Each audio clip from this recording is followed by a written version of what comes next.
This is Lisa from Mobile Tech Review, and today we're going to do a tablet smackdown between the iPad with Retina display, that's the 4th generation iPad, and Intel Atom Windows 8 tablets, that's the Lenovo ThinkPad Tablet 2. Specifically, we're going to look at the HP Envy X2 also. I know some of you have been wondering which kind of tablet you need. Do you need an iPad, or do you need one of the lightweight, long battery life Windows tablets? We're going to look at them now and help you decide. Okay, so this Smackdown is for you technological newbies, you tablet newbies, not you folks who really know everything about Core i5 versus Atom versus every Android tablet on the planet.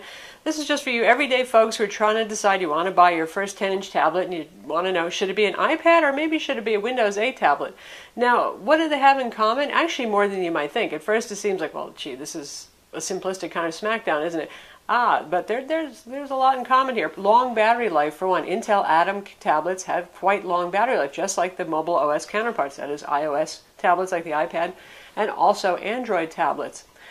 And another thing is they tend to be very thin and light. They don't need a whole lot of apparatus in there for passive cooling. They don't have any fans. They're also quite silent, therefore. So, for example, this ThinkPad Tablet 2 here, running Windows 8 on an Intel Atom 1.8 GHz dual-core CPU, is actually lighter than the iPad with Retina display and a little bit smaller, as you can see. So for portability, for battery life, that's what you have in common. After that, folks, it's all different, let me tell you. First, here's our standard Windows 8 desktop. Windows 8 has a dual UI. By now you probably know this. You can use these live tile applications, all of which run very well on the Atom CPU. Atom CPU is not the sharpest CPU on the block, but it's certainly capable of handling everything here, including the games that are available in the Microsoft Store. And some of those are 3D games too. But, with the iPad, you have even more powerful graphics and actually perhaps a more powerful CPU inside. So when it comes to gaming, if you want to do more than casual gaming or just the very small selection of 3D games that are available in the Windows Store right now, the iPad is your #1 top choice. Real powerful graphics, very fast CPU, and a huge selection of top quality games. With Windows 8 Atom tablets, because the CPU is relatively speaking underpowered, it is not a gaming machine at all. And that gets to the real important point here. What do you want your tablet to do for you? Are you looking for something that's kind of a notebook stand-in? Well, then a Windows tablet starts to make sense. Or do you want something that's really awesome for media consumption, has a huge, huge library of applications? That would be the iPad. You've got Netflix, you've got Hulu Plus. Of course, you can do those things here, especially because you have a browser with Adobe Flash built in. But you've got all the dedicated applications on here, and honestly, any wonderfully mobile game you can think of, it's there on the iPad, and generally speaking, optimized for the tablet, so you get a very good quality experience. Now, some of you have asked for lots of speed comparisons between these two, and honestly, because the platforms are so different, that isn't really as relevant as you might think. For example, this isn't even running a Windows architecture, anything Intel, but it feels experientially as one of the fastest tablets that you can find. In terms of raw benchmarks, there's not a whole lot that you're going to find that are cross-platform between Windows. Still, this here is the desktop operating system, basically, and iOS. But for some of those cross-platform tests, we do have SunSpider, which measures JavaScript performance in the web browser. And on the Lenovo ThinkPad Tablet 2, we scored 804. Lower numbers are better here. And the iPad did 913. Both are excellent numbers. Both are fairly close. It's not a real deciding point there. Geekbench is a cross-platform benchmark that runs on, just about everything now. And on the Lenovo ThinkPad Tablet 2, we got a score of 1350. This is where higher numbers are better, versus 1766 on the iPad 4.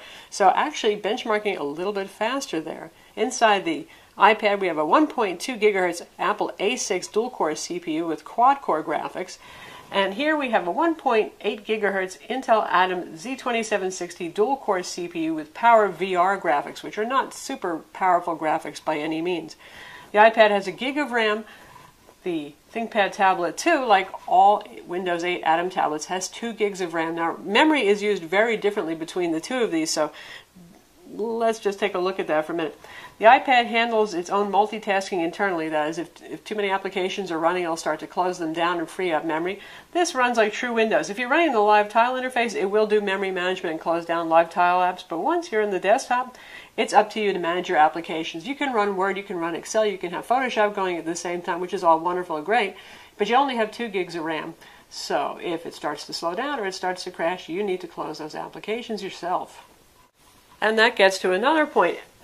Windows 8 is a fairly low-key operating system in terms of maintenance. It's not like Vista was, XP, or even Windows 7 where you're bombarded with constant Windows updates and you've got to do them right now and restart. Windows 8 handles a little bit differently.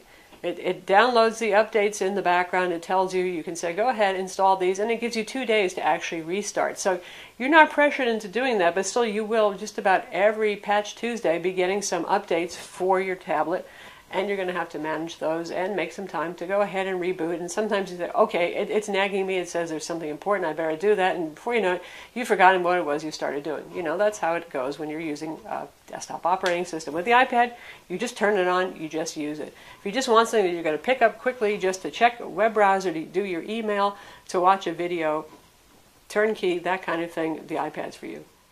Now, how about display? Obviously, the iPad with Retina display has a very high resolution display. That's a big marketing point, and it's not just marketing.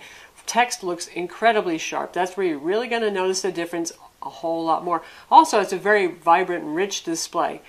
The resolution is 2048 by 1536, so that's a lot of pixels there at 9.7 inches. Windows tablets are either 10.1 inches or 11.6 inches, and the Atom tablets are always 1366 by 768. We have not seen any full HD ones so far, probably because that would be a lot of work for the Atom to have to drive an HD display internally all the time.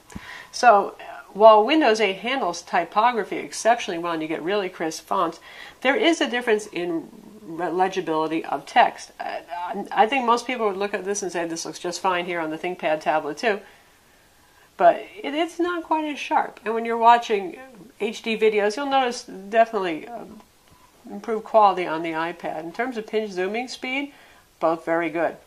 Big difference here while we're in the browser is Adobe Flash. Of course, this is Windows 8, you get Adobe Flash.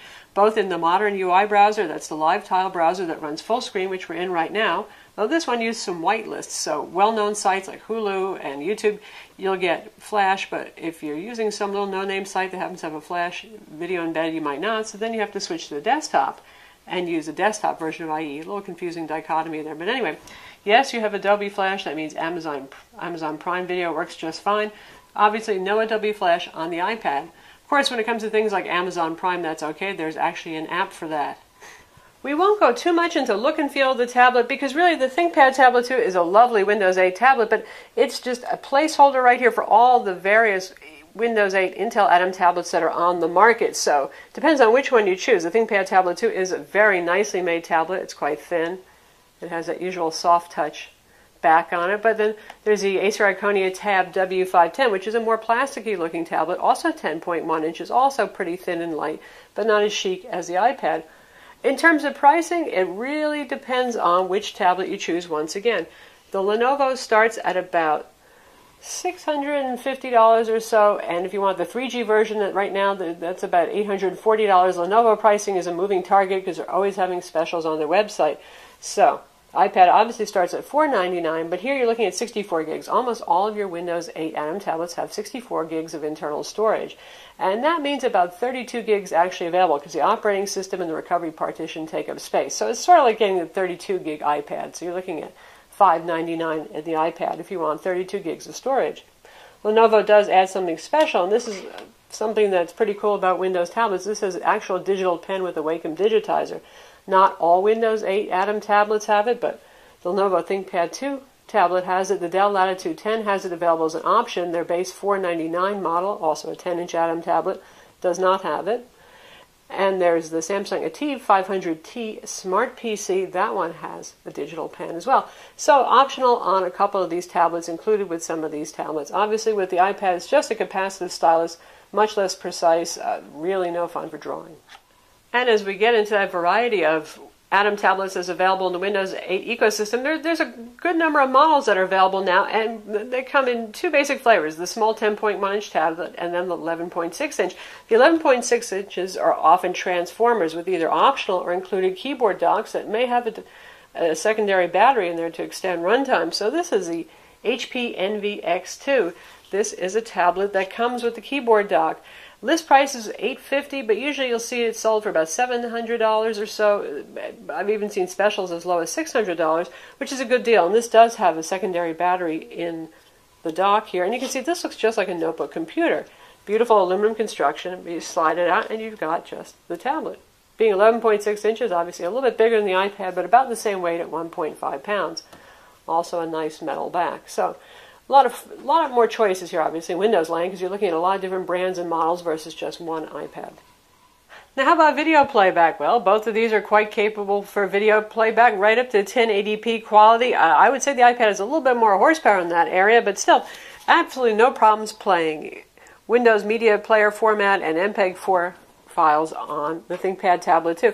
Now, as I keep referring to the ThinkPad Tablet 2, I know we brought the NVX2 in here for a little bit. Let me just say that right now, all Intel Atom Windows 8 tablets use the same 1.8 gigahertz dual-core CPU with the same graphics, the same 2 gigs of RAM, and usually the same 64 gigs of storage. So whether you're looking at this guy or you're looking at a different Intel Atom tablet, you're looking at the same hardware inside. And in terms of benchmarks and performance, some do a little bit faster than others, but really there's not a big divide between them, so don't obsess on that.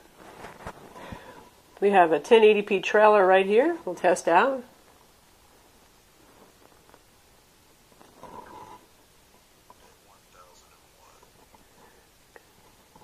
We're at 84% for volume. Now, most of the Windows tablets have stereo speakers. We have a mono speaker on the iPad 4. Still, the iPad speaker is often louder, but obviously not stereo.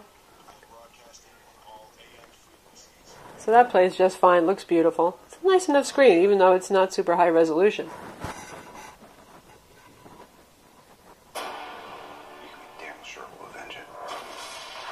Funny how the iPad actually sounds better, right? Even though it has a mono speaker, but there it is. Given the difference in aspect ratio, see the black bars, you're going to have that because you have a different aspect ratio. The iPad is 4:3 versus 16:9 on the Windows tablets. So this is well suited to video playback. You won't see as much black bars, but the iPad pulls ahead when it comes to things like viewing ebooks because it's a little bit easier to read something that is not super duper stretched out, wide and narrow. And you can read this either way. This is the iBooks application. You can use whatever app you want. Of course, you can use Kindle, Barnes & Noble Nook application, any of those to read. And here we're using the Windows Reader app on the ThinkPad Tablet 2, and we're actually viewing a PDF right now. So you can see this kind of tall and narrow. It's a little bit weird for reading. It depends on the application whether it's going to support the facing pages view, which I don't find to be the most efficient way to read, to be honest. You get 2 little pages, a little bit of text on each one, but there it is. In terms of application selection, when it comes to the ThinkPad Tablet 2, you are again looking at Windows. If it's a Windows 7 application, you can install it, be it Evernote or a full MS Office, even Photoshop. Photoshop runs okay on it. A little slow to launch, but once you get up and running, it's not bad. iOS is still a mobile OS, just like the iPhone. That means you don't install Windows applications in that, obviously. Of course, there are mobile equivalents for a lot of applications. There are third-party Office suites, still no full Microsoft Office suite, so you're not going to get all the features that Office has. And you're not going to get that fancy SkyDrive integration that the latest version of Office offers. But you do have apps like Evernote that are available to you here. Plenty enough to keep you busy for productivity, but I would still say obviously Windows is going to be the key player for productivity. Also, when it comes to things like easy file access, you have Windows Explorer for file management. You have things like an actual USB port on these tablets. It's either going to be built in the tablet or it's going to be on the keyboard dock. In the case of Lenovo, since it doesn't really depend on a dock, you have your full-size USB port right here. You can plug in wireless 3G, 4G modems, hard drives, flash drives, keyboards, mice, game pads. These are things that you can't do with the iPad. More like a regular computer, this is. Also, this guy has a micro SD card slot. SD, XC cards are compatible for high capacity. No storage card slot on the iPad. This guy also has HDMI out. Usually you'll see micro HDMI. This one has mini HDMI. Occasionally you'll see full-size HDMI like our HP NVX2 has on the dock. With the iPad, you buy an adapter that plugs into the proprietary connector on it if you want to go ahead and use HDMI. Camera quality is going to vary, of course, depending on which Windows tablet that you pick. This ThinkPad Tablet 2 has a 1.2 megapixel front camera and a 5 megapixel rear camera, just like the iPad. I would say the iPad does a little bit better job with the rear camera, though. But the HP NVX2 has an 8 megapixel camera, and it happens to be quite good. Likewise for the Asus VivoTab Smart TF810C, 8 megapixel camera, and also quite good quality, so a little bit better actually there than the iPad 2. These cameras are only as good as the applications that drive them. The standard Windows camera application is just so-so, so it also depends on whether the manufacturer offers a custom camera application, like, for example, HP does. That really can help quality. Battery life, excellent either way you're looking at. About 9 hours for the iPad with Retina display, and likewise you're looking at that. The range depends again on the tablet that you pick. With the ThinkPad tablet 2, this guy's a little Energizer bunny. This goes 9 hours, no problem. It has standby just like the iPad does. You really don't have to shut it down. Just hit the power button to put it to sleep, put it down, come back in 3 days when you need it again, and it really hasn't drained very much. Something like the Envy X2, the tablet itself used separately, goes for about 7.5 to 8 hours on a charge, and the keyboard dock nearly doubles it for phenomenal run times, really like 15 hours. The same is true of the Asus VivoTab TF810C again. The Acer Iconia W510 10.1 inch has an optional dock, and that does the same thing. It extends the battery life. That one also goes for about 8 to 9 hours on a charge. So with any of these, you're looking at really very good standby times and good battery life. Very good battery life, certainly compared to most PCs. So there's the main differences that we have between these two tablets. Again, really, the Windows tablet for somebody who's looking for productivity. Price range runs anywhere from $499 up to about almost $1,000, depending on which one you choose and whether you get the keyboard dock with that particular one if it's available. iPad, you know the pricing, $499 up to about $928, depending on how much storage you want and whether you want 3G or 4G. With the Windows 8 tablets, it really depends on the brand, whether that option is going to be available for 3G, 4G. As we mentioned, the ThinkPad Tablet 2 does have a 3G and 4G LTE option on it. The Envy X2 does not. The Acer Iconia W510 does not. So it depends on which one you're looking at. But since this is Windows, again, you can use a 3G USB dongle with this. You can also use your phone as a mobile hotspot for any tablet. But as ever, it's going to be massive entertainment potential. The iPad 2, ease of use, always very fast, no maintenance, zero maintenance there. 4:3 aspect ratio, that's very nice for reading books, not as great for watching movies because you get plenty of black bars. This guy here, this is your mobile office in your hands. Easy to carry, easy to stick in a bag anywhere. A little bit more maintenance, can get a little bit slower, especially if you're running those Windows 7 apps in the desktop right here and you get too many of them going at once, it will get sluggish. So that's our iPad versus Windows 8 Intel Atom Tablet Smackdown. Hopefully now that we've gone through a couple of points here, you know which one's better for you. Be sure to read our review of all these tablets, watch our video reviews as well, subscribe to our YouTube channel, and hit that like button.